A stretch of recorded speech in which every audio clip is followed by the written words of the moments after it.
के कारण हर व्यक्ति को ऐसी बीमारियां हो रही है जिनका इलाज उपस्थित ही नहीं है, उनसे बचाव ही संभव है।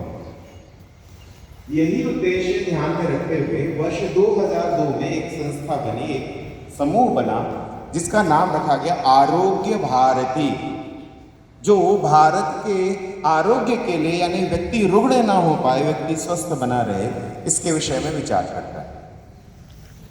आरोग्य भारती के बहुत सारे आयाम हैं, जो कुछ दैनिक चलते हैं, कुछ मासिक चलते हैं, कुछ प्रबोधनात्मक हैं, कुछ प्रशिक्षणात्मक हैं, जिनमें से डायबिटीज से बचाव, विद्यालय स्वास्थ्य प्रबोधन, महिला कार्य, पर्यावरण परिरक्षण, इसके अलावा अन्य भी ऐसे 27 आयामों को लेकर चल रहे हैं। किशोरावस्था स्वास्थ्य, योग एवं आयाम और धन्वंतरि जयंती। हमारे 2 मुख्य कार्यक्रम होते हैं, एक होता है अंतरराष्ट्रीय योग दिवस और दूसरा होता है धन्वंतरि जयंती। धन्वंतरि जयंती के विषय में इसलिए आया हूं क्योंकि धन्वंतरि, भगवान धन्वंतरि जो है, जब समुद्र का मंथन हुआ था, हम सभी जानते हैं कि समुद्र मंथन से रत्न निकले, उनमें जो अंतिम रत्न निकला था, वह विचार जो निकल के आया वह था आरोग्य का। भगवान धन्वंतरि उत्पन्न होके आए, और भगवान धन्वंतरि जब उत्पन्न होके आए तब उनके 4 हाथ थे और चारों हाथों में अलग अलग चीजें थी। आरोग्य के लिए उत्पन्न हुए हैं तो प्रथम हाथ में था उनके पास में क्या, अमृत कलश। अब वह अमृत क्या है? वह अमृत वही है जो व्यक्ति को लंबे समय तक जीवित रख सके, यही तो अमृत है। उसको कैसे रख सकते हैं? हमारा आहार कैसा होना चाहिए, विहार कैसा होना चाहिए, हमें किस प्रकार से चलना चाहिए, उठना चाहिए, बहना चाहिए, जीवन जीने का जो तरीका व्यक्ति को सीखना चाहिए, वही अमृत कलश वह लेके आए थे। और जो उस अमृत बिंदु का पान करता है वह दीर्घ आयु तक जीवित होकर रहता है। दूसरे हाथ में जो उनके रहता है वह रहता है शंख। शंख से 2 विचार लिए जाते हैं। पहला विचार लिया जाता है कि शंख को बजाने से हमारी जो प्राण है, हमारे जो फेफड़े हैं, चौड़े होते हैं। आप सभी योग साधक हैं, प्राणायाम करते हैं, आपका कार्य वही है कि जितनी ज़्यादा वायु हमारे शरीर में प्रवेश कर पावे उतना अच्छा फायदा, उससे हमारी प्राण वायु का वर्धन होगा और हमारी प्राण जो रहेंगे वह लंबे समय तक जीवित रहेंगे। और उससे निकलने वाली जो ध्वनि रहती है वह वातावरण को शुद्ध करती है। इन 2 विचारों को ध्यान में रखते हुए शंख का उनके पास में रहता है। तीसरा रहता है उनके हाथ में क्या, औषध, हरी हरी औषधियां रखते हैं। अब औषध से तात्पर्य यह है कि हमें प्रयास करना चाहिए कि शाकाहारी रहते हुए पर्यावरण का हम रक्षण करें। पर्यावरण ने हमें बहुत कुछ दिया है, जीने के लिए, खाने के लिए, पीने के लिए, हर चीज के लिए हमारी आपूर्ति करता है। लेकिन यदि पर्यावरण शुद्ध नहीं होगा, पर्यावरण का रक्षण नहीं होगा, तो हम लंबी आयु तक जीवित रहने के साधनों को नहीं जुटा पाएंगे। और चौथा रहता है उनके हाथ में शास्त्र। तो वेदों के द्वारा, पुराणों के द्वारा हम सभी के लिए, हमारे पुराने जो पूर्वज थे, वो सब हम सभी के लिए कुछ ना कुछ ज्ञान छोड़ के गए हैं। हम सभी को उनको पढ़ते रहना चाहिए और उनसे ज्ञान लेते रहना चाहिए। ये तो हो गया हमारे कि धन्वंतरि जी अवतरित हुए। अब धन्वंतरि जी का पूजन कब करें? तो अभी हमारा आ रहा है पंचदीप महोत्सव, दीपावली आ रही है, हम सभी जानते हैं 5 दिनों तक मनाते हैं। कहाँ से शुरुआत करते हैं? धनतेरस। अब इसमें जो शब्द है धन, हम सोचते हैं कि यह धन जो है वह किससे है? आय से, अर्थ से है। लेकिन धनतेरस का मुख्य तात्पर्य जो रहता है वह होता है हमारा शारीरिक अर्थ। वैसे तो पंचदीपोत्सव हम किसके उपलक्ष्य में मनाते हैं कि भगवान श्री राम जो है वह अयोध्या वापस लौटे थे। तो भगवान अयोध्या जब वापस लौटे तब ये माना जाता है कि उनका पुनर्जन्म हुआ, उनका पूर्व का जो था वह समाप्त हो गया। अब जब पुनर्जन्म हुआ है तो सबसे पहले स्वास्थ्य के वर्धन के लिए धन्वंतरि का पूजन किया जाए। तो यह धन्वंतरि का पूजन किसको करना? हर व्यक्ति को करना, क्योंकि हर व्यक्ति को स्वास्थ्य चाहिए। ये कोई जरूरी नहीं है कि कोई चिकित्सक ही करे या कोई औषध व्यापारी ही करे। हर किसी के घर में एक छोटी सी फोटो होनी चाहिए, छोटी सी प्रतिमा होनी चाहिए, जो कि धनतेरस के दिन उनकी पूजा करें, ताकि मेरा स्वयं का, मेरे परिवार का, मेरे राष्ट्र के स्वास्थ्य के वर्धन के लिए मैं उनसे पूजा कर सकूं। दूसरा आता है रूप चतुर्दशी।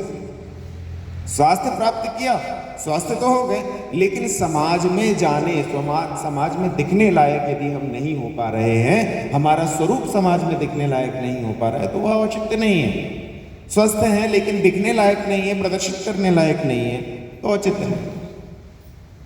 फिर तीसरा आता है लक्ष्मी पूजन। हमने समाज में अपने आप को प्रदर्शित किया, अब धनोपार्जन की बारी है।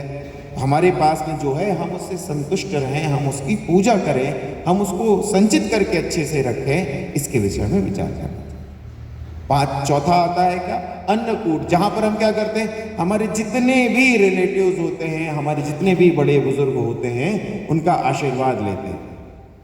तो उनका आशीर्वाद लेने हेतु, और पांचवा आता है हमारा क्या? दूज।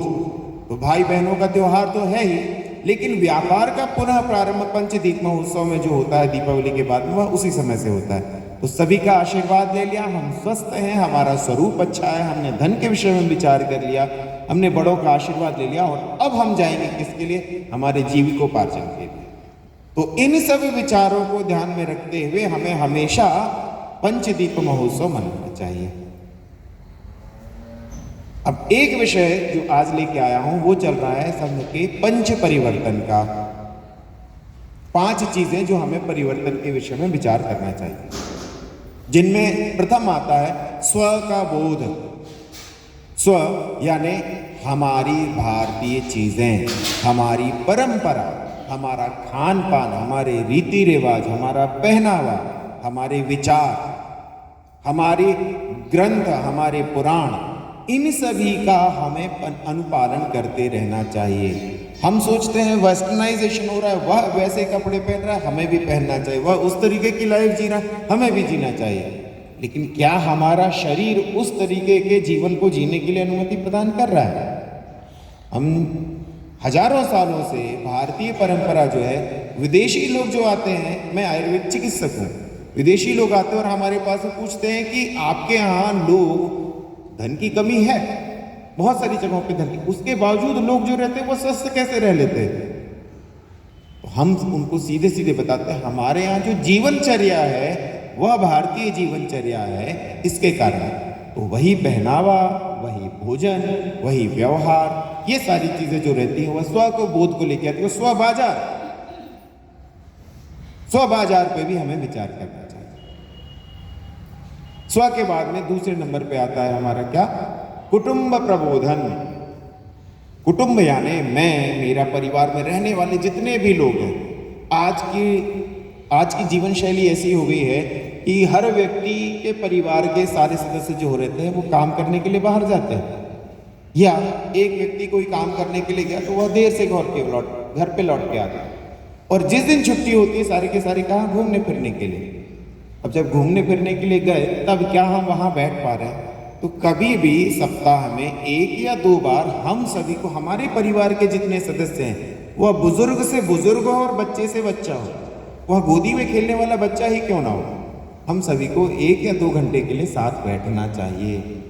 इससे पारिवारिक संबंध जो होते हैं वह मजबूत होते हैं, पारिवारिक वातावरण जो होता है वो सौहार्दपूर्ण बनता है। हमारे बीच में मतांतर भेद जो चलते रहते हैं उनका किसी न किसी प्रकार उन्मूलन होता है। और ऐसे विचार रखने चाहिए जो इन छोटे छोटे बच्चों के बीच में बीज बोए कि परिवार को सहेजने का तरीका क्या है। नहीं तो कुछ समय बाद में यदि हमारे बीच में जो किचकिच होती रहती है, झिकझिक होती रहती है, उसको देख के इनके मन में विचार आ जाएगा कि परिवार करना ही क्यों जिसमें किचकिच झिकझिक होती है। तो हमारे घर के बड़ों की या जो समझदार व्यक्ति हैं जो निर्णय ले सकते हैं, उनको परिवार में कुटुंब प्रबोधन करते रहना चाहिए, चाहे वो पिकनिक के रूप में करें, चाहे किसी, लेकिन उसमें हर परिवार का एक एक सदस्य वहां पर उपस्थित हो,